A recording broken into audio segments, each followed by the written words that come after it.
Reels scroll ചെയ്തുകൊണ്ടിരുന്നപ്പോഴോ feed മുഴുവൻ cooking videos. അപ്പോൾ വിചാരിച്ച് എന്തെങ്കിലും പെട്ടെന്ന് ഉണ്ടാക്കാൻ പറ്റുന്ന ഉണ്ടാക്കിയാലോ എന്ന്. അപ്പോഴാലോചിച്ച് കുബൂസ് ഇരിക്കുന്നുണ്ട്, എന്നാൽ പിന്നെ കുബൂസ് വെച്ച് റോൾ തന്നെ ഉണ്ടാക്കാമെന്ന്. വേണ്ട സാധനങ്ങളൊക്കെ സെറ്റാണ്. ഗ്യാസ് കത്തിച്ചിട്ട് നമുക്ക് പാൻ വെക്കാം. ഇനി നമുക്ക് എണ്ണ ഒഴിച്ചു കൊടുക്കാം. എണ്ണ ചൂടായി വന്നിട്ടുണ്ട്. നമുക്ക് ഉള്ളി ആഡ് ചെയ്ത് കൊടുക്കാം. ഉള്ളി വാടി വന്നിട്ടുണ്ട്. ഇനി നമുക്ക് തക്കാളി ആഡ് ചെയ്യാം.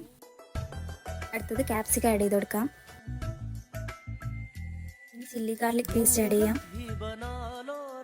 ആവശ്യത്തിന് ഉപ്പിട്ട് കൊടുക്കാം. ഇത് സ്പൈസസ് ആഡ് ചെയ്യാം. ഞാനിവിടെ എടുക്കുന്നത് ബ്രാഹ്മൺസിൻ്റെ ഗരം മസാലയാണ്. ബ്രാഹ്മൺസിൻ്റെ ഈ ഗരം മസാല ആഡ് ചെയ്യുമ്പോൾ ഫുഡിന് എക്സ്ട്രാ ടേസ്റ്റും ഫ്ലേവറും കിട്ടുന്നുണ്ട്. ഇത് നമുക്ക് ബ്രാഹ്മൺസിൻ്റെ തന്നെ കാശ്മീരി ചില്ലി പൗഡർ ആഡ് ചെയ്ത് കൊടുക്കാം. ഇനി നന്നായിട്ടൊന്ന് മിക്സ് ചെയ്ത് കൊടുക്കാം. ഫില്ലിങ്സ് റെഡി ആയിട്ടുണ്ട്. ഇനി ഒരു കുബൂസ് വെച്ച് മുകളിൽ കുറച്ച് മയണൈസ് സ്പ്രെഡ് ചെയ്തിട്ട് ഫില്ലിങ്സ് ആഡ് ചെയ്ത് കൊടുക്കാം. റോൾ ചെയ്തെടുക്കാം. ഒന്ന് ടേസ്റ്റ് ചെയ്ത് നോക്കാം. നല്ല ടേസ്റ്റ് ഉണ്ട്. ഫാസ്റ്റ് ഫുഡിനെ സൂപ്പർ ഫുഡാക്കി മാറ്റാൻ ബ്രാഹ്മൺസ് കറി പൗഡേഴ്സ് ധാരാളം. ഡീറ്റെയിൽഡ് ഫുഡിനായി കമൻറ്റ് ബോക്സിലോ ബ്രാഹ്മൺസ് റെസിപ്പീസ് എന്ന് ടൈപ്പ് ചെയ്യൂ.